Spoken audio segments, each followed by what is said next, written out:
கர்த்தராகிய இயேசு கிறிஸ்து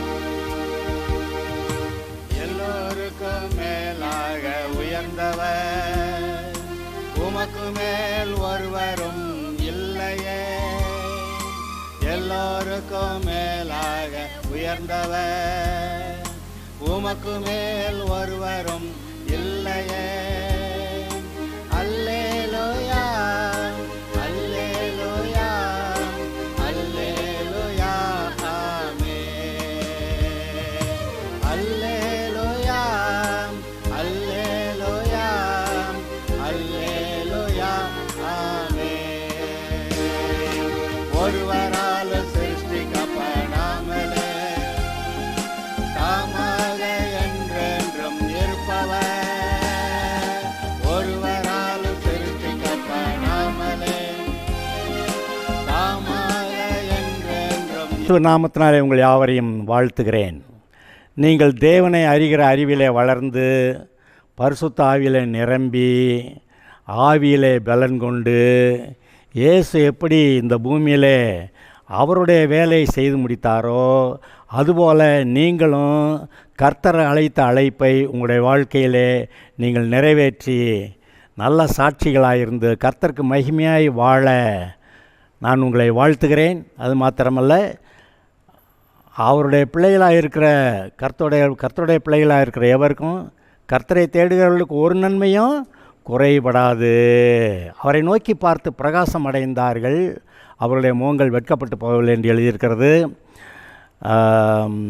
நீதிமான்களுடைய பாதை நடுப்பகல் வரைக்கும் அதிகமாய் பிரகாசிக்கிற சூரிய பிரகாசம் போல இருக்கும் என்று எழுதியிருக்கிறது. இந்த வசனங்களை நான் சொல்லி இவைகளின்படி நீங்கள் ஆசீர்வதிக்கப்பட்டிருப்பீர்களாக என்று சொல்லி வாழ்த்துகிறேன். இப்பொழுது லூக்கா சுவிசேஷத்தில் முதல் அதிகாரத்தில் இரண்டாவது செய்தியை நாம் பார்க்க போகிறோம். முதல் செய்தியிலே லூக்கா சுவிசேஷகன் அங்கே தேயோப்பிலு என்று சொல்லக்கூடிய ஒரு கனம் பொருந்திய மனுஷனுக்கு இந்த சுவிசேஷத்தை திட்டமாய் தெளிவாய் விசாரித்து அறிந்து எழுதின விஷயத்தை நாம் பார்த்தோம். இப்பொழுது 5வது வசனத்திலிருந்து ஒரு சில வசனங்களை நான் உங்களுக்கு வாசிக்கிறேன். இந்த நல்லா கவனிச்சிருங்க, அப்போ தான் அடுத்து சொல்லப்படுற காரியங்கள் விளக்கங்கள் ரொம்ப பிரயோஜனமாக இருக்கும். யூதேயா தேசத்தின் ராஜாவாகிய ஏரோதின் நாட்களில் அபியா என்னும் ஆசாரிய வகுப்பில் சகரியா என்னும் பேர் கொண்ட ஆசாரியன் ஒருவன் இருந்தான். அவன் மனைவி ஆரோனுடைய குமார்த்தியில் ஒருத்தி, அவள் பேர் எலிசபெத்து. அவர்கள் இருவரும் கர்த்தரிட்ட கற்பனையின்படியேயும் நியமங்களின்படியேயும் குற்றமற்றவர்களாய் நடந்து தேவனுக்கு முன்பாக நீதி உள்ளவர்களாய் இருந்தார்கள். எலிசபெத்து மலடியாயிருந்தபடியினால் அவர்களுக்கு பிள்ளை இல்லாதிருந்தது. இருவரும் வயது சென்றவர்களாயிருந்தார்கள். அப்படி இருக்க அவன் தன் ஆசாரிய வகுப்பின் முறைப்படி தேவ சந்நிதியிலே ஆசாரிய ஊழியம் செய்து வருகிற காலத்தில் ஆசாரிய ஊழிய முறைமையின்படி அவன் தேவாலயத்துக்குள் பிரவேசித்து தூபம் காட்டுகிறதற்கு சீட்டை பெற்றான். தூபம் காட்டுகிற வேளையிலே ஜனங்கள் எல்லாரும் கூட்டமாய் வெளியே ஜெபம் பண்ணி கொண்டிருந்தார்கள். அப்பொழுது கர்த்தருடைய தூதன் ஒருவன் தூப பீடத்தின் வலது பக்கத்தில் நின்று அவனுக்கு தரிசனமானான். சகரியா அவனை கண்டு கலங்கி பயமடைந்தான். தூதன் அவனை நோக்கி, சகரியாவே பயப்படாதே, உன் வேண்டுதல் கேட்கப்பட்டது. உன் மனைவியாகிய எலிசபெத்து உனக்கு ஒரு குமாரனை பெறுவாள். அவனுக்கு யோவான் என்று பெயரிடுவாயாக. உனக்கு சந்தோஷம் மகிழ்ச்சியும் உண்டாகும். அவன் பிறப்பு நிமித்தம் அநேகர் சந்தோஷப்படுவார்கள். அவன் கர்த்தருக்கு முன்பாக பெரியவனாயிருப்பான். திராட்சரசமும் மதுவும் குடியான். சரி. தன் தாயின் வயிற்றில் இருக்கும்போதே பரிசுத்த ஆவியினால் நிரப்பப்பட்டிருப்பான். சரி. அவன் இஸ்ரவேல் சந்ததியாரில் அநேகரை அவர்கள் தேவனாகிய கர்த்தரிடத்திற்கு திருப்புவான். பிதாக்களுடைய இருதயங்களை பிள்ளைகளிடத்திற்கும் கீழ்ப்படியாதவர்களை நீதிமான்களுடைய ஞானத்திற்கும் திருப்பி உன்னதமான ஜனத்தை கர்த்தருக்கு ஆயத்தப்படுத்தும்படியாக அவன் எலியாவின் ஆவியும் பலமும் உடையவனாய் அவருக்கு முன்னே நடப்பான். யார்? இயேசுவுக்கு முன்னே நடப்பான். அப்பொழுது சகரியா தேவதூதனை நோக்கி, இதை நான் எதனாலே அறிவேன்? நான் கிழவனாயிருக்கிறேன், என் மனைவியும் வயது சென்றவளாயிருக்கிறாளே என்றான். தேவதூதன் அவனுக்கு பிரதியுத்தரமாக, நான் தேவ சந்நிதியிலே நிற்கிற காபிரியேல் என்பவன். உன்னுடன் பேசவும் உனக்கு இந்த நற்செய்தி அறிவிக்கும் அனுப்பப்பட்டு வந்தேன். இதோ தகுந்த காலத்திலே நிறைவேறப்போகிற என் வார்த்தைகளை நீ விசுவாசியாதபடியினால் இவைகள் சம்பவிக்கும் நாள் மட்டும் நீ பேசக்கூடாமல் ஊமையானாயிருப்பாய் என்றான். ஜனங்கள் சகரியாவுக்கு காத்திருந்து அவன் தேவாலயத்திலே தாமதிக்கிறதுனால் ஆச்சரியப்பட்டார்கள். சரி, இதோடு நிறுத்திக்கலாம். இப்போக்கி இதை நல்லா கவனிங்க. 5வது வசனம். யூதேய தேசத்தின் ராஜாவாகிய ஏரோதின் நாட்களில், வரலாறு கதை இல்லை, பைபிள் ஒரு கதை இல்லை, சொல்லப்பட்டிருக்கிற காரியங்கள்லாம் சத்தியமானவைகள். தேவன் சத்தியபரர். சத்தியபரர்னா அவர்கிட்ட ஒரு பொய்யும் இருக்காதுன்னு அர்த்தம். தேவன் சத்தியபரர், அன்பாகவே இருக்கிறார், பரிசுத்தராயிருக்கிறார், நல்லவராயிருக்கிறார். அவர் சர்வ வல்லவராயிருக்கிறார், அவர் சர்வ வியாபியாயிருக்கிறார், சர்வத்தையும் அறிந்தவராயிருக்கிறார். அவருக்கு தெரியாத காரியம், அவருக்கு மறைபொருளான ஒரு காரியம் கிடையாது. அவர் அன்பாகவே இருக்கிற தேவன். மனுஷனை ரட்சிக்கிறதுக்காக தன் ஜீவனையே கொடுத்த தேவன். அதெல்லாம் நினைத்து பாருங்கள். இப்படி இந்த யூதேய தேசத்தின் ராஜாவாகிய ஏரோதின் நாட்களில், வரலாற்று புஸ்தகம் வாசிங்க, ஏரோதை பற்றி எழுதியிருக்கு. இப்போ நீங்கள் அங்கே பெத்லெகேம் அந்த இஸ்ரவேல் தேசத்துக்கு போங்க, இங்கே சொல்லப்பட்டிருக்கிற பெயர்கள்லாம் அந்த இடங்கள் பெயர், அதெல்லாம் நீங்கள் பார்க்கலாம். அப்போ நீங்கள் ஏதோ கதை படிக்கலை. இயேசு கிறிஸ்து எப்படி இந்த பூமியில் பிறந்து வளர்ந்தார், எப்படி அவர் சிலுவைக்கு போனாருங்கிற அந்த காட்சிகள், அந்த காரியங்களை நீங்கள் வரலாற்றை இங்கே வாசித்து கொண்டு இருக்கிறீர்கள். இப்போக்கி இயேசு வர்றதுக்கு முன்னாடி அவருக்கு முன்னாடி நடக்கக்கூடிய ஒரு மனுஷன் யோவான் ஸ்நானகன், அவன் பிறக்கிறத பற்றி தேவதூதன் சகரியாவுக்கு பேசுனதை பற்றி இப்போ நம்ம கொஞ்சம் கவனிச்சுக்கிட்டு இருக்கிறோம். இது கதையல்ல, மறுபடி சொல்லுகிறேன், கதையல்ல. இன்றைக்கு நீங்கள் இதை கேட்டுக்கொண்டிருக்கிறீர்களே, நீங்களும் கதையா? நீங்கள் எப்படி வாழணுங்கிறதுக்காக கர்த்தர் இந்த வெளிப்பாட்டை கொடுத்துக்கிட்டு இருக்கிறாரு, நீங்களும் கதையா? இல்லை. ஸோ ரியாலிட்டி, அதை கவனிப்போமாக. அந்த நாட்களில் அபியா என்னும் ஆசாரிய வகுப்பில் சகரியா என்னும் பேர் கொண்ட ஆசாரியன் ஒருவன் இருந்தான்.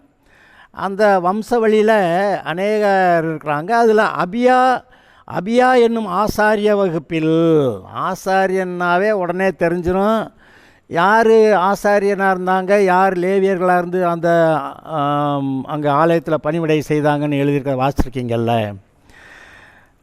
ஆசாரிய வகுப்பில் ஆரோன் தான் முதலாக பிரதான ஆசாரியனாக இருக்கும்படி தேவனால் தெரிந்து கொள்ளப்பட்ட மனுஷன். மோசே அவனை பிரதான ஆசாரியனாக நியமித்தான். தேவன் ஆரோனை தெரிந்து கொண்டார் என்று ஆரோனை போல அழைக்கப்பட்டால் ஒழிய யார் இப்படிப்பட்ட பெரிய ஊழியத்துக்கு ஏற்படுகிறது இல்லையே, அப்படியெல்லாம் நம்ம வாசிச்சிருக்கோம்ல. அப்போ இந்த ஆரோன் யார்? இந்த பூமியில் வாழ்ந்த ஒரு மனுஷன், ஆனால் தேவனால் அழைக்கப்பட்டு ஆரோன் அந்த பிரதான ஆசாரியனாக இருக்கும்படி தேவன் நியமித்த ஒரு ஆள். எல்லாங்க எவ்வளவு காரியங்கள் பாருங்கள். அபியா என்னும் ஆசாரிய வகுப்பில் சகரியா என்னும் பேர் கொண்ட ஆசாரியன் ஒருவன் இருந்தான். அவன் மனைவி ஆரோனுடைய குமார்த்திகளில் ஒருத்தி, அவள் பேர் எலிசபேத். அவன் மனைவி எலிசபேத்து ஆரோனுடைய குமார்த்திகளில் ஒருத்தி. எங்கே ஆரோன் எங்கே வாசிக்கிறான்? ஆபிரகாம் காலத்தில் ஆரோன் இல்லை.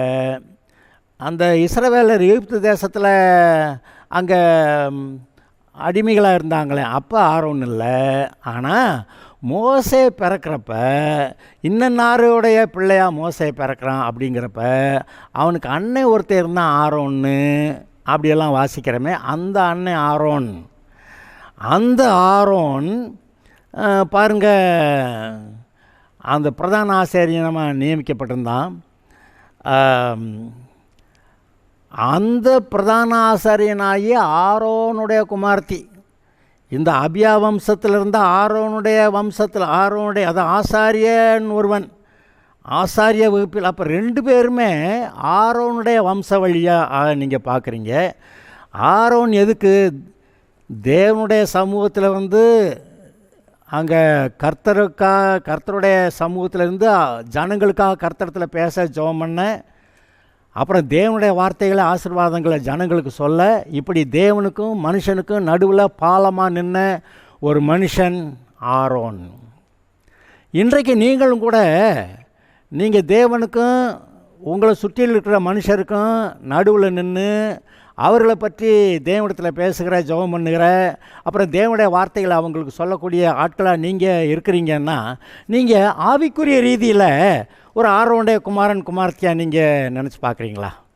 இது நல்லா இருக்குமே. அதாவது இதெல்லாம் கதை இல்லை, உண்மை. அப்போ இதெல்லாம் ரியாலிட்டியாக நீங்கள் அதுபோல் சூழ்நிலையில் அந்த சுச்சுவேஷனில் நீங்கள் வர்றீங்க. அப்போ ஆரோனை போல் நீங்கள் அழைக்கப்பட்டாலும் இந்த ஆரோனுடைய வம்ச வழியில் வந்த ஒரு பெண் எலிசபெத்துன்னு வாசிக்கிறோம். நீங்களும் அதை நினச்சி பாருங்கள். நீங்கள் தேவனுக்கும் மனுஷருக்கும் நடுவாக நிற்கக்கூடிய ஆளாக இருக்கிறீங்க. இயேசு கிறிஸ்து மூலமாக தேவன்கிட்ட பேசுவீங்க. கர்த்தர் கொடுக்க வார்த்தைகளை இயேசு கிறிஸ்துவின் நாமத்தினால மக்களுக்கு அறிவிப்பீங்க. இது ஒரு பெரிய அற்புதமான ஊழியங்க. இன்றைக்கி உலக மக்கள் கண்ணிருந்து காணாமலும் காதிருந்து கேளாமலும் அப்படி இருக்க ஆட்கள்கிட்ட நீங்கள் தேவனுடைய வார்த்தையை சொல்லி அதை அவங்க கேட்டபோது அவங்களுடைய கண்கள் திறக்கப்படும் பார்த்தீங்களா? அவருடைய செவிகள் திறக்கப்படும் பார்த்தீங்களா? இயேசு சீஷர்களை பற்றி என்ன சொன்னார்? உங்களுடைய கண்கள் காண்கிறவைகளும் உங்களுடைய காதுகள் கேட்கிறவைகளுமாக இருக்கிறபடியால் அவைகள் பாக்கியம் உள்ளவைகள்னு கண்ணை காதை பற்றி பேசிக்கிட்டு இருக்கிறாரு. இன்றைக்கி நீங்கள் கர்த்தருடைய வார்த்தையை ஜனங்களுக்கு சொல்கிறதுனால அவங்க கண்ணு திறக்கும், காது திறக்கும், தேவனுடைய வார்த்தைகளை கேட்பார்கள், தேவனுடைய சத்தத்தை கேட்பார்கள். அதை கேட்டு பிழைப்பாங்க, ரட்சிக்கப்படுவாங்க. இதை நீங்கள் நினைத்து பாருங்கள். அவர்கள் இருவரும் கர்த்தர் இட்ட கற்பனையின்படியேயும் நியமங்களின்படியேயும் குற்றமற்றவர்களாய் நடந்து தேவனுக்கு முன்பாக நீதி உள்ளவர்களாக இருந்தார்கள். யார்? இந்த சகரியாவும் எலிசபெத்தும் கர்த்தர் இட்ட சகல கற்பனைகளின்படியேயும் நியமங்களின்படியேயும் குற்றமற்றவர்களாய் நடந்து வாழ்க்கையில் இப்படி தான் கர்த்தருடைய வழியில் வாழணும்னு தங்களுடைய வழியை தீர்மானிச்சுக்கிட்டாங்க. நீதிமொழிகள் 4வது அதிகாரம் வாசிச்சிங்கன்னா உங்களுடைய வழிகள், உங்களுடைய நடை சீர்படுத்தப்பட்டிருப்பதாக அதை நான் உங்களுக்கு வாசித்து காட்டுறேன். நீதிமொழிகள் 4ல் எல்லா காவலோடு உன் இருதயத்தை காத்துக்கள், வாயின் தாறுமாறுகளை உன்னை விட்டு அகற்றி, உதடுகளின் மாறுபாட்டை உனக்கு தூரப்படுத்து, உன் கண்கள் நேராய் நோக்க கடவது, உன் கண்ணிமைகள் உனக்கு முன்னே செவ்வையாய் பார்க்க கடவது, உன் கால் நடையை சீர்தூக்கி பார், உன் வழிகளெல்லாம் நிலவரப்பட்டிருப்பதாக. இதுதான் கர்த்தருடைய வழி, நான் அதில் நடப்பேன் அப்படின்னு சொல்லி உன்னுடைய வழிகளெல்லாம் நிலவரப்பட்டிருப்பதாக அப்படின்னு இருக்க.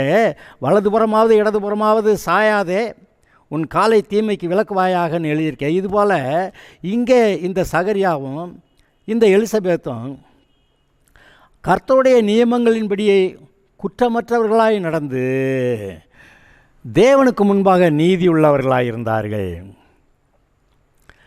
எப்படி ஒரு நல்ல சாட்சியாக கர்த்தருடைய பிள்ளைகளாக.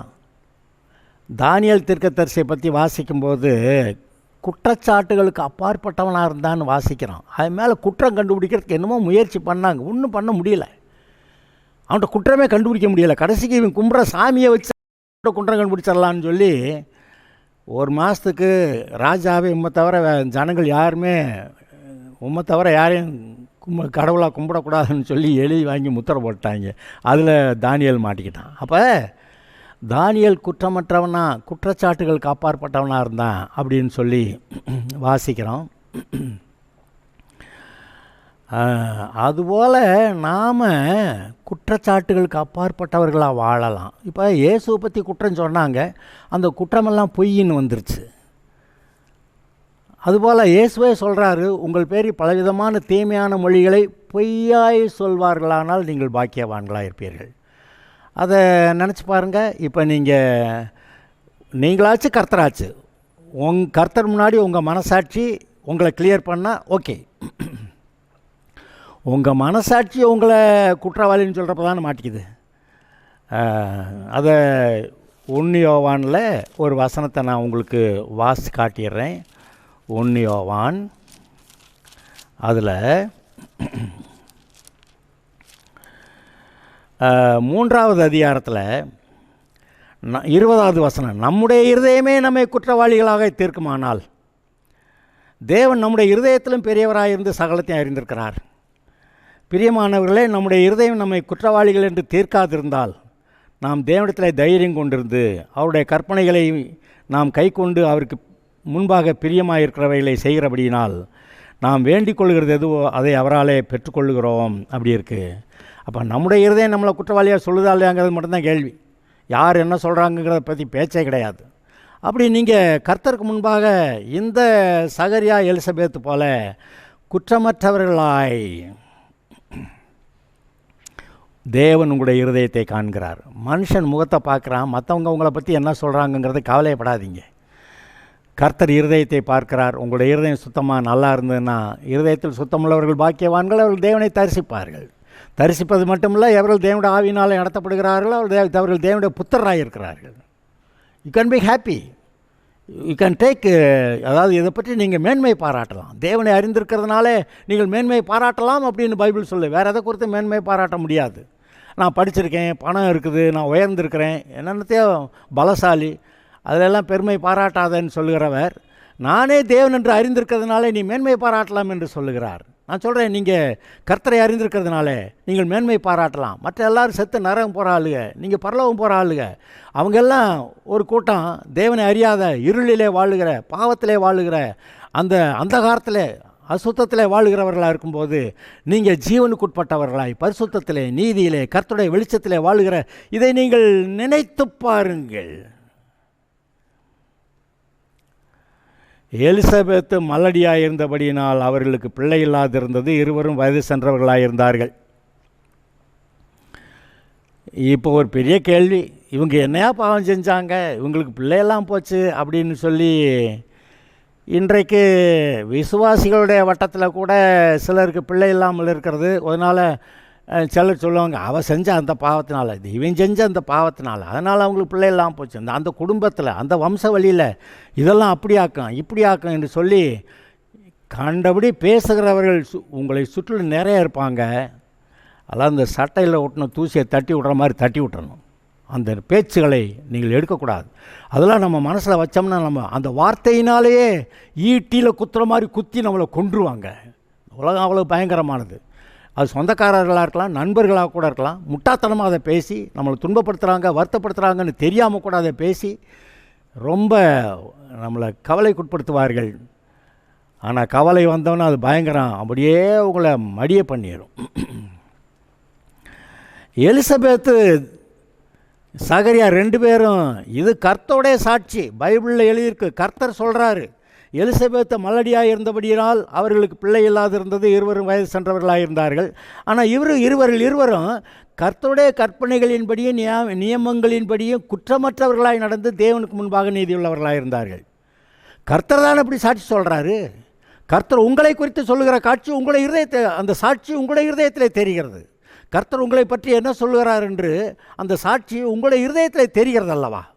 ஆதலால் அதை பற்றி கொள்ளுங்கள், அவரை நோக்கி பாருங்கள், அவர் சொல்லுகிற வார்த்தையை கவனியுங்கள். இந்த உலகத்தார் இவங்க பேசுகிறதெல்லாம் தூக்கி குப்பையில் போடுங்க. அது குப்பையில் போடுறதுக்கு தான் சரி. இந்த உலகத்து மக்களும் சரி, பிசாசு சொல்கிற வார்த்தைகளையும் சரி, எல்லாம் தூக்கி எறிஞ்சிட்டு பிசாசை மிதித்து அவனை தொலைச்சி கட்டுறது தான் நம்முடைய நோக்கமாக இருக்கணுமே ஒழிய, அதனால தான் அவரை நோக்கி பார்த்து பிரகாசம் அடையுங்கள் அப்படி சொல்லியிருக்குது. அவர்களுக்கு பிள்ளை இல்லாதிருந்தது. அப்படி பிள்ளை இல்லாமல் இருந்தாங்கன்னு சொல்லி எழுதியிருக்க இடத்துல எல்லாம் அப்புறமேலு லேட்டாக அவங்களுக்கு பிள்ளை பிறந்தப்ப அந்த பிறந்த பிள்ளைங்க ரொம்ப ஆசீர்வாதமாக இருந்தாங்கன்னு இதே பைபிளில் எழுதியிருக்கா இல்லையா? அன்னாள் பிள்ளை இல்லாமல் இருந்தால் சக்களத்தி கண்டபடி பேசி துன்பப்படுத்தினா, துக்கப்படுத்தினா அவள் அழுதுகிட்டே தான் இருப்பாள். கடைசியில் ஒரு நாள் இருதயத்தை கொட்டி விட்டு போயிட்டாளாம். அதுக்கப்புறம் துக்கமுகமாக இருக்கவில்லைன்னு. ஆனால் அவள் தான் சாமுவேலை பெற்றாள். சாமுவேல் எப்படிப்பட்ட நல்ல தீர்க்கதரிசியாக, அந்த நியாயாதிபதி புஸ்தகத்தில் கடைசி நியாயாதிபதியாக வந்த ஆள், எப்பேற்பட்ட நல்ல தீர்க்கதரிசியாக இருந்து இஸ்ரவேல் ஜனங்களுக்கு வழி நடத்தின ஒரு மனுஷனாக இருந்தான்னு பார்த்தீங்களா? இப்போது நான் சொல்கிறேன், ஒரு வேளை பிள்ளை இல்லாதவர்களாக நீங்கள் இருப்பீங்கன்னா, நீங்கள் கர்த்தருடைய பிள்ளைகளாக இருந்து குற்றமற்றிருந்தும் கூட ஒரு வேளை இப்படி இருந்தீங்கன்னா அதனால் வருத்தப்பட வேண்டாம். கர்த்தர் உங்களுக்கு வைத்திருக்கிற நன்மைகள் இருக்கிறது. ஒவ்வொருத்தருக்கும் ஒவ்வொரு மாதிரி இருக்குது. பொதுவாக பிள்ளை எப்படியெல்லாம் இருப்பாங்க, நன்மை எல்லாம் இருக்குன்னு எழுதியிருக்கு, உண்மைதான். ஆனால் ஒரு சில விசேஷமான கேஸ் இப்படி இருக்குது. பவுல் திருமணம் செய்து கொள்ளலை, அது அழைப்பு. அப்போ அதை பற்றி நம்ம என்ன சொல்கிறது? அப்போ பிள்ளைகளை பெற்று அதை வாழ்ந்திருக்க அந்த ஆசீர்வாதங்களை காட்டிலும் மேன்மையான ஆசீர்வாதமாக பவுலுக்கு அங்கே இருந்திருக்குதுங்கிறத நீங்கள் சற்று கவனிச்சிங்கன்னா நல்லாயிருக்கும். அதே போல் அன்னாள் கூட பிள்ளை இல்லாமல் இருந்து கடைசியில் ஒரு நாள் பிள்ளையை பெற்று சாமுவேலை பெற்று ஆலயத்தில் வளர்ந்து அவன் தேவனுடைய ஊழியக்காரனாய் தீர்க்கதரிசியாக இருந்தான் என்று அப்படி நினச்சா, அதனால் இதெல்லாம் நினச்சி பார்க்கணும்.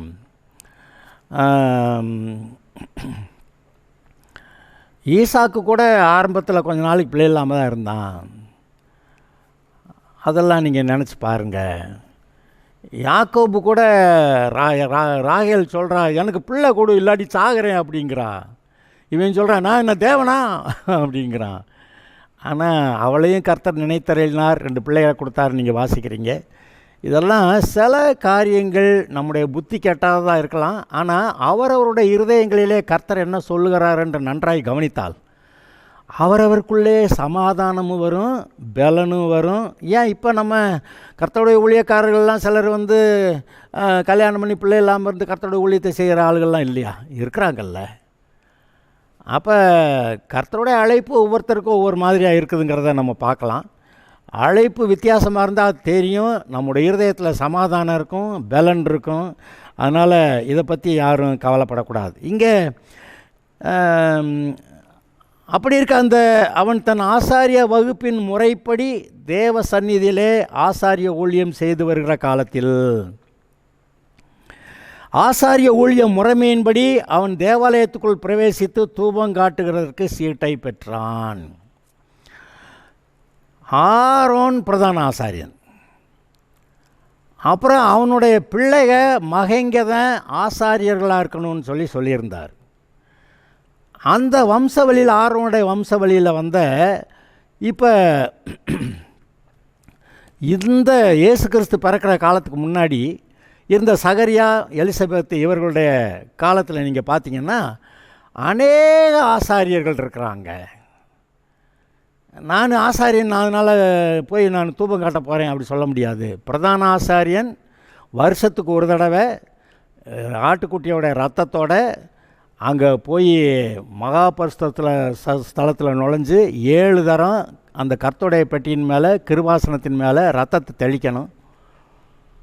அப்படி அது பிரதான ஆசாரியன் மட்டும்தான். ஆனால் இந்த பரிசுத்த ஸ்தலத்தில் அங்கே மேஜை இருக்கிறது, அப்பம் இருக்கிறது, குத்துவிளக்கு இருக்கிறது, அங்கே தூப பீடம் இருக்கிறது. அந்த 3 காரியங்களில் ஒவ்வொரு நாளும் அப்பம் வைக்கிறது வேறு ஆள், வேறு புது அப்பம் வைக்கணும். ஒவ்வொரு நாளும் அந்த விளக்கு திரியெல்லாம் சுத்தம் பண்ணி விளக்கு ஏற்றணும். ஒவ்வொரு நாளும் அங்கே தூப இடத்துல போய் கர்த்தருக்கு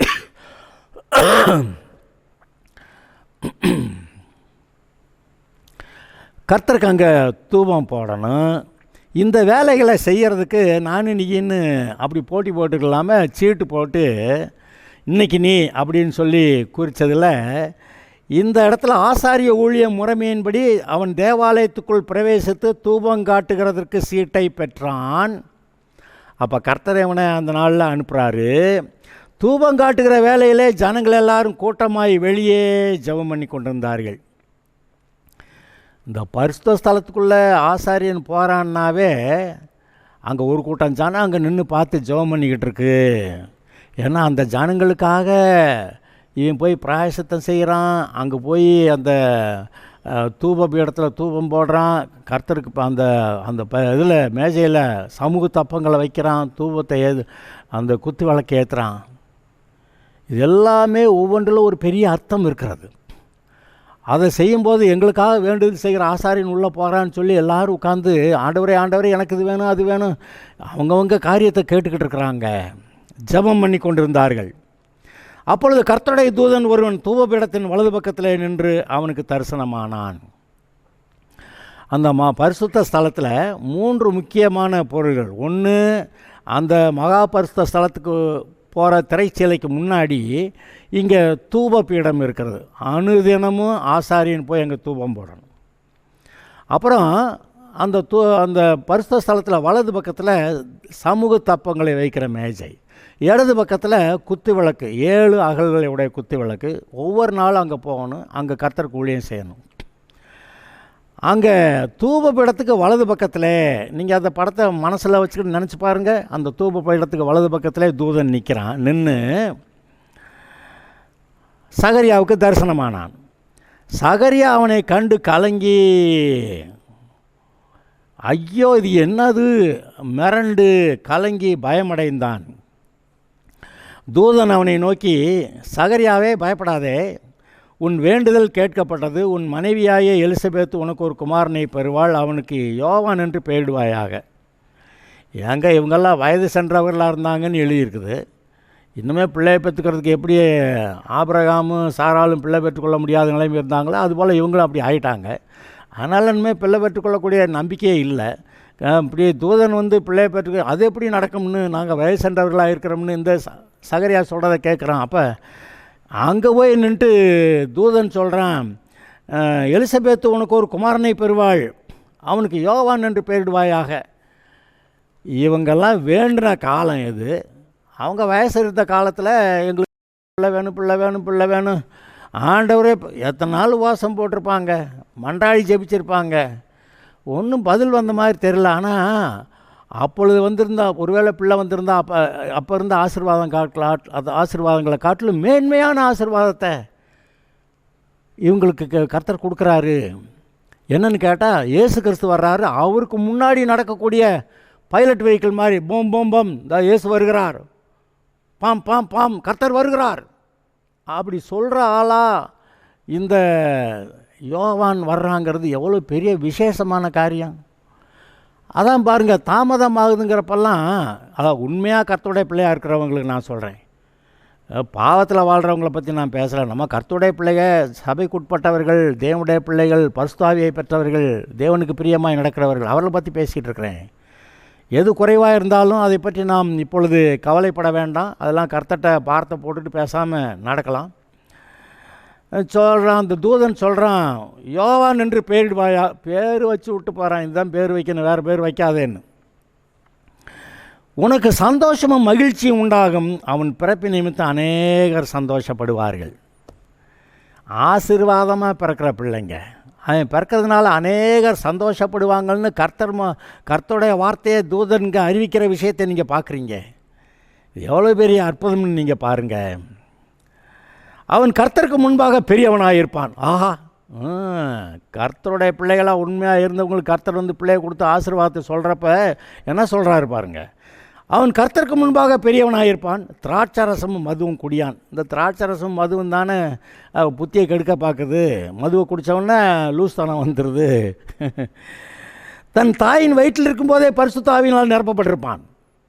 ஆஹா, இது அதை விட பெருசாக இருக்கே. அவன் தாயின் வயிற்றில் இருக்கும்போதே உன்னை தெரிந்து கொண்டேன்னு எரேமியா பற்றி சொல்லுவார்.